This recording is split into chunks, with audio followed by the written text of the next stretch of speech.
ମୋ ଓଙ୍କାର କୋଣ ଅନୁକୋଣରେ ନିଶ୍ୱାସ ପ୍ରଶ୍ୱାସରେ ଏବଂ ପ୍ରତ୍ୟେକ ସ୍ଥାନରେ ବ୍ୟାପ୍ତ ହୋଇ ରହିଥିବା ମୋ ଓଙ୍କାର। ମୋର ନା ଆଦି ଅଛି ନା ଅନ୍ତ, ନା ଏପଟ ଅଛି ନା ସେପଟ। ତଥାପି ମୁଁ ସ୍ଥୂଳ ନୁହେଁ, ସୂକ୍ଷ୍ମ। ମନ୍ଥନରେ ପ୍ରାପ୍ତ ଅମୃତକୁ ଛଳନାରେ ପାନ କରିଥିବା ଯୋଗୁଁ ନା କେବଳ ରାହୁଙ୍କର ଶିରଚ୍ଛେଦ ହେଲା, ପ୍ରତ୍ୟେକ ଦେବତାଙ୍କୁ ପୁନଶ୍ଚ ସ୍ୱର୍ଗ ପ୍ରାପ୍ତି ହେଲା। ଏ ସଫଳତାର ଶ୍ରେୟ ଭଗବାନ ଶିବଙ୍କୁ ଦେଇ ଦେବତାମାନେ ତାଙ୍କର କୃତଜ୍ଞତା ପ୍ରକାଶ କଲେ। ଅନ୍ୟପଟରେ ଦକ୍ଷଙ୍କର 27 ଜଣ କନ୍ୟା ଚନ୍ଦ୍ରଙ୍କୁ ପତି ରୂପରେ ଲଭିବା ନିମନ୍ତେ ଇଚ୍ଛୁକ। ପରିସ୍ଥିତିରେ ପଡ଼ି ଦକ୍ଷ ଚନ୍ଦ୍ରଙ୍କ ପିତାମାତା ଅତ୍ରି ଏବଂ ଅନସୂୟାଙ୍କୁ ନିମନ୍ତ୍ରଣ କରି ବିବାହର ସ୍ୱୀକୃତି ପ୍ରାପ୍ତ କରନ୍ତି। କିନ୍ତୁ ବିବାହ ସମ୍ପନ୍ନ ହେବା ପରେ ଚନ୍ଦ୍ର କେବଳ ରୋହିଣୀଙ୍କୁ ମାନ୍ୟତା ଦେଇ ବାକି ପତ୍ନୀମାନଙ୍କୁ ଅସନ୍ତୁଷ୍ଟ କରନ୍ତି।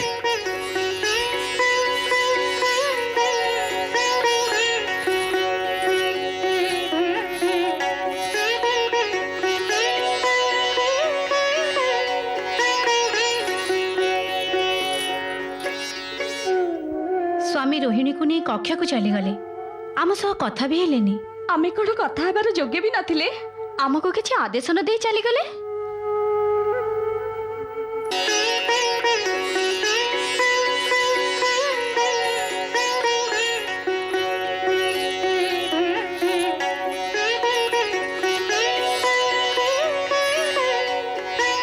ये कौन प्रिय मिलन रे मुहूर्त रे जेतेबेले चंद्र रोहिणी को निज बक्षरे सजाइबा को इच्छुक, रोहिणी से दूरे जाउछंती। मु कौन तुमर प्रिय नुह? आपणक भली सुदर्शन पति को प्राप्ति परे भला केउ पत्नी ए कथा कहब? किंतु आपणक प्रेम ग्रहण कला बेले मो मन रे एमिति भावना आसुची जेमिति मो मो भौणी को प्रेम अंश तांगुडे छिन्न करूची। प्रिय पत्नी हेबा एक धर्म, प्रेमिका एक भाव। तुम भौणी माने मो पत्नी अवश्य, किंतु प्रेम तो केवल मु तुमको ही करुची। रात्रि रे मुहूर्त कथारे कथारे नष्ट करबा को नुहे प्रिय। चलो विहार करबा। एबे आपण कहिले जे पत्नी हवा गोटे धर्म, ठीक सेमती पति हवा भी गोटे धर्म। और से धर्म कहूँ जे निज प्रेम को समस्त पत्नी मध्य सम्मान रूपे वितरण करा जाओ। किंतु आपण मो अन्य भौणी को प्रेम पिपासारे छाड़ी उचित कलेनी। तांको दशा से ही चकोरी सम्मान हो जाइछि जे चंद्र निमंते सर्वदा व्याकुल। एमिति मने होछि जे आम समस्त अधिक स्वामी रोहिणी को ही भल पाती। विवाह 27 दक्ष पुत्री सह आ प्रेम केवल जनक सह, ये तो संपूर्ण अन्याय। हाँ हाँ अन्याय। ये अन्याय असहनीय, दुखदायक। आम जीवन कोन प्रति प्रेम प्राप्ति निमंते एमिति व्याकुल हेबो ना। पति प्रेम प्राप्ति निमंते हमको किछि ना किछि उपाय करबा को हेबो, उद्यम करबा को हेबो। आमे स्वामींकर प्रेम पात्री हेबा, प्रेम पात्री अवश्य हेबा। सेतेबेलठू तुमको प्राप्त करिवार कामना मु दग्ध होउची। जेतेबेलठू तुमको प्रथम करी देखिली, आउ एबे जेतेबेले मिलन एते निकटतर, तुमे तर्क पर तर्क करी चलीछ। मु तो केवल एतिकी कहली जे पति रूपरे निजर अन्य पत्नी को उपेक्षा करिबा आपनका धर्म नुहे। प्रेम, धर्म, कर्म, जाति अजाति, रीति नीति किछि भी जानेनी। प्रेमर परिभाषा तो सबुठु अनन्य ही थाए। आउ जदि तुमे ए परिभाषार अर्थ बुझीजिब, तेबे निश्चय मुक्त शिकुली भली मो पछे पछे टाणी ही आसीबो।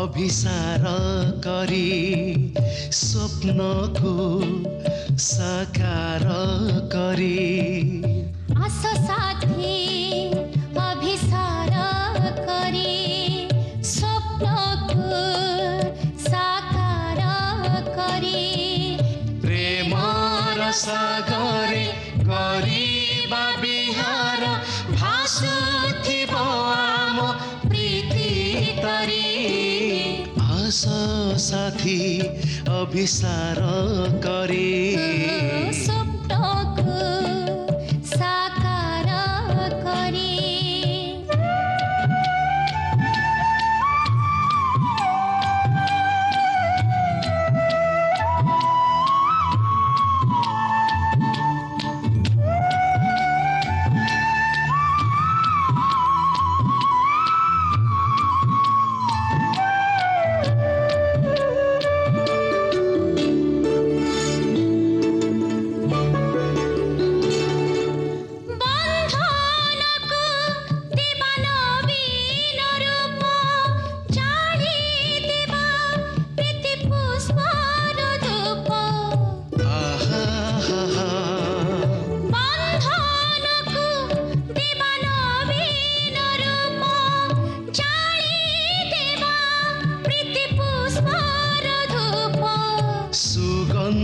संसार उठिब पुरी प्रीतिर महक पडिब झरी आस साथी अभिसार करी स्वप्नको साकार करी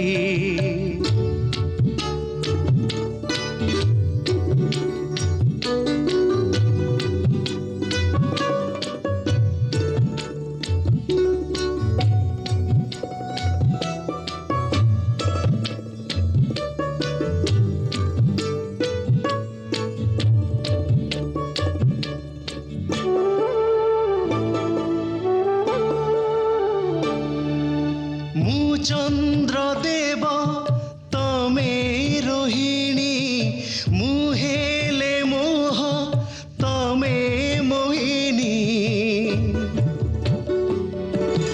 मु चंद्र देव तमे रोहिणी मुहेले मोह तमे मोहिनी तुम ठारे मोहि मो ठारे तमे प्राणरे प्राणरे जाए छे भरी आस साथी अभिसार करी स्वप्नको साकार करी प्रेमर सागरे गरिबा बिहार भासुथिब आम प्रीति तरी आस साथी अभिसार करी स्वप्नको स्वप्नको साकार करी आस साथी अभिसार करी स्वप्नको साकार करी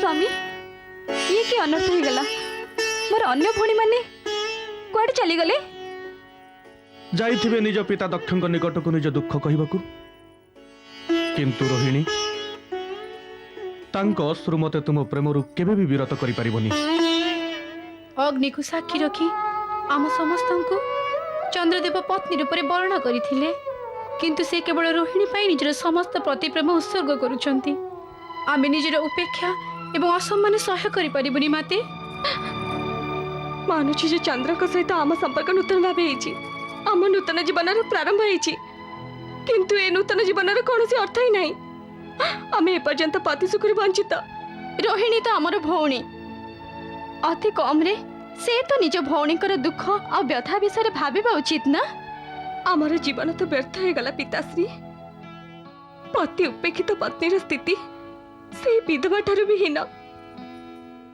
जे निज पति को हरैबार दुख को धीरे धीरे देह छुआ करनी एमिति अशुभ कथा कहनी पुत्री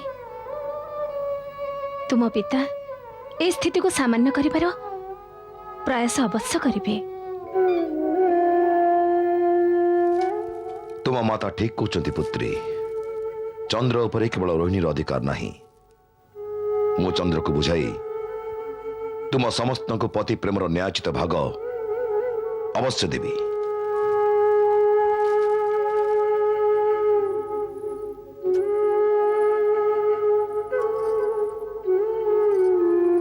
धर्म पत्नी हबार तात्पर्य यह नुहे जे मथारे पति नाम सिंदूर पिंधि सारा जीवन पति प्रेम पर व्याकुल हो बीते दबा। पत्नी धर्म संगे संगे पति धर्म भी रही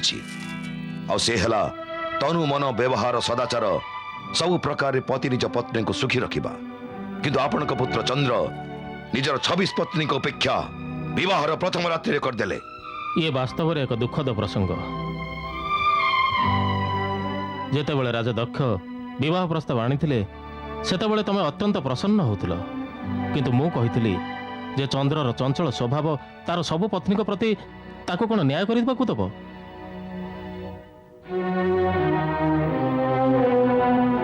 मनरे एभली संशय थिबा जोगु मु सामान्य द्वंद्वरे थिली। किंतु आपणक आग्रहपूर्ण प्रस्ताव आउ अनुसयଙ୍କ प्रसन्नता को देखिबा परे मु आपणक विवाह प्रस्ताव स्वीकार कर नैथिली। मु चंद्र को डाकुची। चंद्र आगच्छ आगच्छ आगच्छ।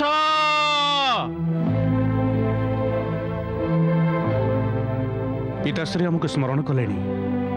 चलो जीवा।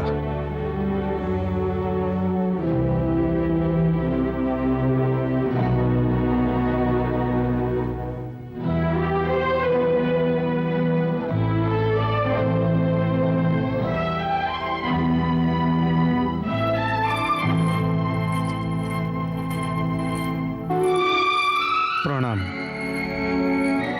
प्रणाम पिताश्री। रोहिणी अत्यंत लज्जा और क्षमर विषय है गोटाए पटरे तोर सबु विवाहिता भौणी पति उपेक्षिता ही लुह ढालुंट आउ तो निर्लज्जी एकाकी पति प्रेम विभोर होचु। पिताश्री मु अत्यंत दुखित। किंतु जदि यह सत्य रोहिणी जे तु ए कथार दुखित तोर भौणी सहित न्याय न जाए तोर तो पति सहित रहिबार कौन अधिकार नहीं। आपण आंकु पचारंतु पिताश्री।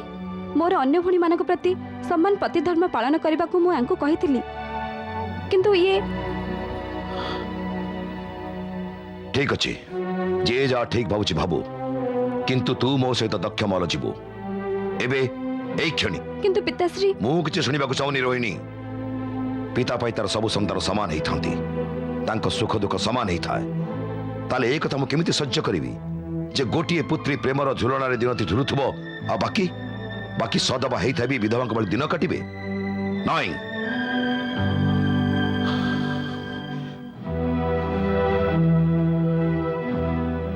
देवी अनुसया ऋषिवर आपण मते रोहिणी को साथी नहीं जीवको अनुमति दियंतु। आपण जहा भाबिचंती ताहा ही उचित। कोन स्वामी मु भी राजा दक्षଙ୍କ विचार को समर्थन करूची। रोहिणी दक्ष महल जीवा को प्रस्तुत हो। जहाँ आपण को आज्ञा। चल रोहिणी।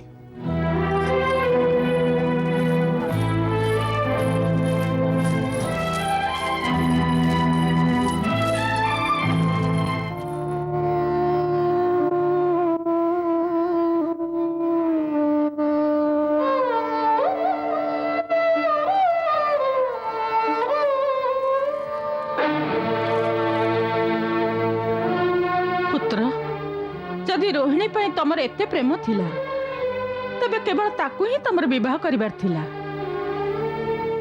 किंतु एबे जेतेबेले तमर 27 जन पत्नी एबे तमर समस्त को समान प्रेम देबा उचित। प्रेम तो हृदय उत्पन्न होई थाए। मो हृदय ऊपर तो मोर अधिकार ही रहिलानी। से तो सेबेठू रोहिणी रही जाइथिला जेबे मु ताकू प्रथम थर देखिली। आउ एबे तो मो हृदय आउ मो आखिरे केवल रोहिणींकर छवि। रोहिणी सहित मो मिलन शीघ्र करई दियंतु हे शिव शंकर। अश्विनी फल्गुनी उत्तरा तम मानक सहित चंद्र जहा भी करिछि तार प्रायश्चित एबे रोहिणी करिवो। रोहिणी ମୁଁ ତାକୁ ଚନ୍ଦ୍ରଠାରୁ ଛଡ଼େଇ ଆଣିଛି। ପିତାଶ୍ରୀ ତମର ଦୁଃଖ ମୋର ଦୁଃଖ ଭଉଣୀ। ମୁଁ ତ ସେଠି ବି ବିବଶ ଥିଲି, ଆଉ ଏଠି ବି ବିବଶ ଅଛି। ରୋହିଣୀ, ଆମେ ତତେ ଦୁଃଖୀ ଦେଖିବାକୁ ଚାହୁଁନୁ, କେବଳ ଆମେ ନ୍ୟାୟ ଚାହୁଁଛୁ। ଯେ ପର୍ଯ୍ୟନ୍ତ ରୋହିଣୀ ଚନ୍ଦ୍ର ପାଖରେ ରହିବ ତୁମମାନଙ୍କୁ ନ୍ୟାୟ ମିଳିପାରିବନି। ସେଥିପାଇଁ ମୁଁ ରୋହିଣୀକୁ ଏଠିକି ନେଇ ଆସିଛି। ଏ ଆପଣ ଠିକ୍ କଲେନି ସ୍ୱାମୀ।